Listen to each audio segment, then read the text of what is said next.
ஒருவர் உங்களை மிகவும் அன்பாக நடத்துகிறார் என்பதற்காக அவர் உண்மையாகவே உங்களை விரும்புகிறார் என்று உடனே நம்பிவிடாதீர்கள். சில மனிதர்கள் அன்பை உணர்வாக காட்டுவதில்லை, அதை ஒரு நடத்தையாக பயன்படுத்த தெரிந்திருப்பார்கள். சரியான வார்த்தைகளை தேர்ந்தெடுப்பார்கள், தேவையான நேரத்தில் அதிக கவனம் கொடுப்பார்கள், நம்மை முக்கியமானவராக உணர வைப்பார்கள். ஆனால் அந்த இனிமையான அணுகுமுறைக்கு பின்னால் உண்மையான அக்கறை இருக்கிறதா, இல்லை ஏதாவது எதிர்பார்ப்பு இருக்கிறதா என்பதை கண்டுபிடிக்க ஒரு முக்கியமான விஷயம் இருக்கிறது. அவர்கள் உங்களிடமிருந்து எதையும் பெற முடியாத நேரத்தில் எப்படி நடந்து கொள்கிறார்கள் என்பதை கவனியுங்கள். அதுதான் நடிப்புக்கும் உண்மையான பாசத்துக்கும் இடையிலான வித்தியாசத்தை மிக தெளிவாக காட்டும். ஒருவருக்கு நம்மிடம் ஒரு தேவை இருக்கும்போது அவர் காட்டும் அக்கறையை வைத்து அவருடைய மனதை மதிப்பிடுவது மிகவும் எளிது. உதவி தேவைப்படும் போது நம்மை தேடுவது, ஏதாவது வேலை இருந்தால் நன்றாக பேசுவது, தனக்கு சாதகமான சூழ்நிலையில் நம்முடைய முக்கியத்துவத்தை அதிகமாக காட்டுவது போன்றவை வெளியிலிருந்து பார்த்தால் அன்பாகவே தெரியும். ஆனால் அந்த தேவை முடிந்த பிறகு என்ன நடக்கிறது என்பதுதான் முக்கியம். அவருடைய அணுகுமுறை உடனடியாக மாறிவிட்டால் ஆரம்பத்தில் கிடைத்த கவனம் உண்மையான உணர்விலிருந்து வந்ததா என்று யோசிக்க வேண்டிய நேரம் அது. உண்மையான பாசத்திற்கு எப்போதும் ஒரு காரணம் தேவையில்லை. உங்களிடம் பேசுவதற்கு வேலை இருக்க வேண்டியதில்லை. உங்களிடமிருந்து ஏதாவது உதவி கிடைக்க வேண்டும் என்ற எதிர்பார்ப்பும் இருக்காது. சில நேரங்களில் ஒரு சாதாரண நாளிலும் உங்களை பற்றி கேட்பார்கள். நீங்கள் எப்படி இருக்கிறீர்கள் என்று தெரிந்து கொள்ள விரும்புவார்கள். உங்களுடைய வாழ்க்கையில் என்ன நடக்கிறது என்பதை அறிய ஆர்வமாக இருப்பார்கள். ஆனால் நடிப்பில் இருக்கும் ஒருவர் பொதுவாக ஒரு குறிப்பிட்ட நோக்கத்துடன் அணுகுவார்கள். அவருக்கு தேவையானது கிடைத்ததும் அந்த ஆர்வமும் குறைந்துவிடும். இங்கே இன்னொரு விஷயத்தை கவனிக்க வேண்டும். ஒருவர் உங்களை மட்டும் எப்படி நடத்துகிறார் என்பதை விட உங்களால் அவருக்கு எந்த பயனும் இல்லாத போது அவர் காட்டும் அணுகுமுறை எப்படி இருக்கிறது என்பதை கவனியுங்கள். ஏனென்றால் ஒருவருக்கு நம்மிடம் தேவை இருக்கும்போது நல்லவராக இருப்பது கடினமான விஷயமல்ல. உண்மையான குணம் வெளிப்படுவது அவருக்கு எந்த காரணமும் இல்லாத தருணங்களில். சிலர் ஆரம்பத்தில் அளவுக்கு அதிகமாக நெருக்கமாக வருவார்கள். சில நாட்களிலேயே பல வருடங்களாக பழகியவர்கள் போல பேசுவார்கள். நம்முடைய தனிப்பட்ட விஷயங்களை கேட்பார்கள். நம்மை பற்றி தெரிந்து கொள்ள அதிக ஆர்வம் காட்டுவார்கள். அவர்களுடைய கவனம் நமக்கு புதிதாக இருப்பதால் இவர் என்னை உண்மையாக புரிந்து கொள்கிறார் என்று நினைக்கலாம். ஆனால் ஒருவரை நம்புவதற்கு முன்பு அவருடைய வேகத்தை கவனியுங்கள். உண்மையான உறவுக்கு நேரம் தேவைப்படும். மிக வேகமாக உருவாகும் நெருக்கம் சில நேரங்களில் உணர்வை விட தேவையின் அடிப்படையில் உருவாகி இருக்கலாம். அன்பாக நடிப்பவர்கள் இன்னொரு விதத்திலும் தெரிந்து கொள்வார்கள். அவர்கள் நம்முடைய விருப்பங்களை பற்றி கேட்பார்கள். ஆனால் நம்முடைய பதிலை உண்மையாக நினைவில் வைத்திருக்க மாட்டார்கள். நாம் சொன்ன விஷயங்களை அடுத்த முறை மறந்து விடுவார்கள். நம்முடைய வாழ்க்கையை பற்றி தெரிந்து கொள்ளும் ஆர்வம் இருப்பது போல தோன்றும். ஆனால் உண்மையில் நம்முடைய பதில்களை கேட்பதில் அவர்களுக்கு ஆழமான கவனம் இருக்காது.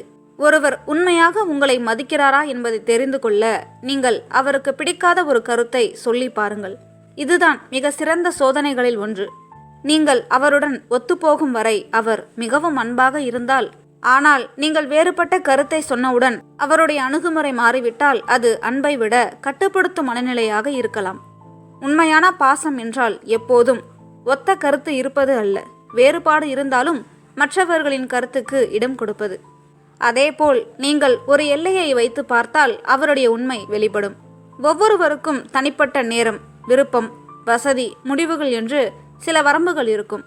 நீங்கள் ஒரு விஷயத்திற்கு இல்லை என்று சொன்னவுடன் அவர் கோபப்படுகிறாரா, குற்ற உணர்வை ஏற்படுத்துகிறாரா, முன்பு காட்டிய அன்பை உடனே குறைத்து கொள்கிறாரா? அப்படியானால் அவர் விரும்பியது உங்கள் நலனை அல்ல, உங்கள் சம்மதத்தை இருக்கலாம். உண்மையான அன்பு நீ எனக்காக இதை செய்ய வேண்டும் என்று தொடர்ந்து நிரூபிக்க சொல்லாது. உங்களுக்கு வசதியில்லாத விஷயத்தை மறுக்கும்போது கூட உங்களை புரிந்து கொள்ளும், உங்கள் முடிவை ஏற்றுக்கொள்ளும். உறவு தொடர வேண்டுமென்றால் உங்கள் விருப்பமும் முக்கியம் என்பதை புரிந்து கொள்ளும். நடிப்பில் இருப்பவர்களுக்கு உங்கள் சுதந்திரம் சில நேரங்களில் பிடிக்காது. ஏனென்றால் அவர்களுடைய அணுகுமுறை அன்பை விட எதிர்பார்ப்பின் மீது அமைந்திருக்கும். ஒருவருடைய வார்த்தைகளை மட்டும் வைத்து முடிவு எடுக்காமல் அவருடைய தொடர்ச்சியை கவனியுங்கள்.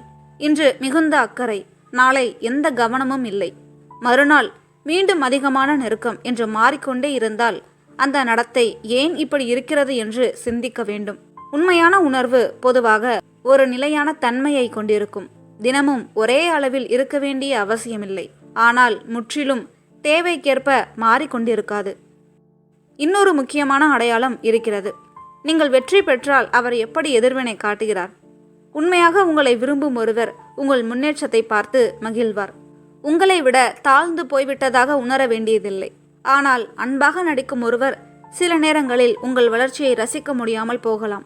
நேரடியாக எதிர்ப்பை காட்டாமல் சிறிய கிண்டல்கள், தேவையற்ற விமர்சனங்கள், உங்கள் சாதனையை குறைத்து பேசுதல் போன்றவற்றின் மூலம் அதை வெளிப்படுத்தலாம். அப்போது வார்த்தைகளை காட்டிலும் அந்த எதிர்வினையை கவனிக்க வேண்டும். நீங்கள் தவறு செய்தால் அவர் எப்படி அணுகுகிறார் என்பது முக்கியம். உண்மையான அக்கறை கொண்டவர் உங்கள் தவறை பார்த்து உடனே உங்களை நிராகரிக்க மாட்டார். தவறு எங்கே நடந்தது என்பதை சொல்லி புரிய வைக்க முயற்சி செய்வார். ஆனால் நடிப்பில் இருக்கும் ஒருவர் அந்த தவறை உங்களுக்கு எதிரான ஆயுதமாக பயன்படுத்தலாம். முன்பு அன்பாக பேசிய அதே மனிதர் ஒரு சந்தர்ப்பம் கிடைத்தவுடன் உங்கள் பலவீனத்தை மற்றவர்களிடம் சொல்ல ஆரம்பித்தால் அவரது பழைய அணுகுமுறையை மறுபரிசீலனை செய்ய வேண்டும். ஒருவரின் உண்மையான குணத்தை தெரிந்து கொள்ள அவரை சோதனை செய்ய வேண்டிய அவசியமில்லை. வாழ்க்கையே போதுமான வாய்ப்புகளை நமக்கு கொடுக்கும். அவர் வேறு ஒருவருடன் எப்படி பேசுகிறார் என்பதை கவனியுங்கள். தன்னை விட குறைந்த நிலையில் இருப்பவர்களை எப்படி நடத்துகிறார் என்பதை பாருங்கள். தவறு செய்தபோது பொறுப்பை ஏற்றுக்கொள்கிறாரா என்பதை கவனியுங்கள்.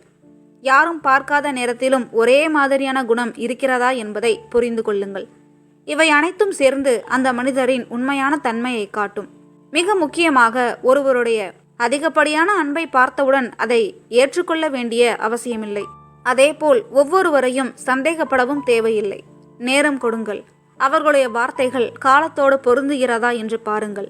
இன்று சொன்னதை நாளைய செயல்கள் உறுதிப்படுத்துகிறதா என்று கவனியுங்கள். அங்கேதான் உண்மை மெதுவாக வெளிப்படும். நடிப்பு நீண்ட காலம் தொடர்வது கடினம்.